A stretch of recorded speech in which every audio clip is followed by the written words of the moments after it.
What I see? All right, this is Ray Ray's crawfish recipe.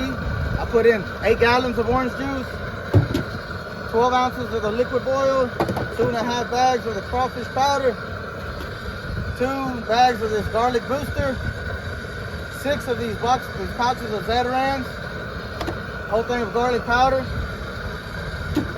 I also have in here lemons, oranges, cilantro, onions, butter, 10 heads of garlic chopped up. Delicious, y'all. Look over here. Here's where the delicious crawfish is gonna be at. Right here. Nice crawfish. Look at that. Yeah. Beautiful. Look at that. Nice. Decent sized crawfish right there.